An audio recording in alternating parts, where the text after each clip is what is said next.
नमस्कार. महाराष्ट्रातील तमाम पात्र लाडक्या बहिणींसाठी एक आनंदाची बातमी आणि महत्त्वाचा अपडेट आहे. ऑक्टोबर महिन्याचा जो काही हप्ता होता, तो वितरणाचा मार्ग मोकळा झालेला आहे.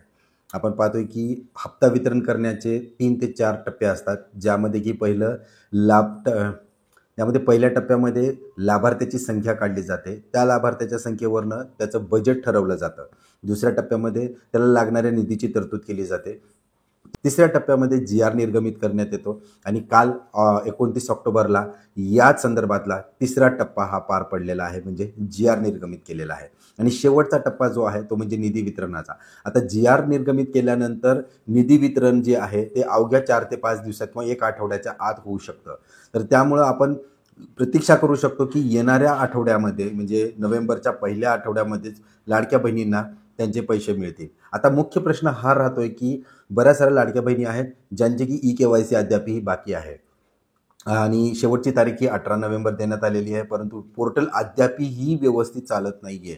त्यावरती आता जो काही भार वाढत चाललेला आहे दिवसांदिवस, त्यामुळं आता ओ-टी-पीज यायला खूप अडचणी येत आहेत. परंतु जसं ही संध्याकाळची वेळ असेल किंवा ऑफ पीक आवर्समध्ये लाडक्या बहिणींना लवकरात लवकर घरच्या घरी मोबाईलवरनं ई-के-वाय-सी करून घेणं गरजेचंच आहे. त्यासोबतच कोणत्या लाडक्या बहिणींना हे पैसे मिळतील, तर ज्यांना कुणाला जुलै, ऑगस्ट, सप्टेंबरचा हप्ता मिळाला आहे आणि ई-के-वाय-सी जरी नसेल झाली तरी तुम्हाला ऑक्टोबरचा हप्ता मिळणारच आहे. त्यामुळे काळजी नसावी त्या लाडक्या बहिणींची की ज्यांची की ई-के-वाय-सी पेंडिंग आहे म्हणून आमचा हप्ता मिळणार नाही आहे का, तर तसं नाही आहे. आता ज्या कोणत्या लाडक्या बहिणी तपासणीमध्ये म्हणजे ज्यांची की तपासणी सुरू आहे, फेर तपासणी सुरू आहे, ज्यांचे अर्ज फेर तपासणीसाठी घेतलेले आहेत आणि त्यांची ई-के-वाय-सी झालेली आहे, तर आणि ते जर पात्र असतील तर त्यांना भेटेल. तपासणी अंतर्गत अर्ज आहेत, ज्या 26 लाख लाडक्या बहिणी होत्या, तपासणी अंतर्गत अर्ज असतील आणि जर तुम्ही ई-के-वाय-सी अद्याप केली नसेल तर तुम्हाला हप्ता येणार नाही. आता ज्यांना सप्टेंबर महिन्यामध्ये हप्ता आलेला आहे त्या सगळ्या महिला ऑक्टोबर महिन्यामध्येही हप्ता मिळणार आहे. त्याचं कारणही तसंच आहे, कारण जे निधीची तरतूद करण्यात आलेली आहे 410 कोटीची, ती निधीची तरतूद मी जसं सांगितलं की पात्र लाभार्थी आणि निधी ह्या जुळवलेलं असतं समीकरण.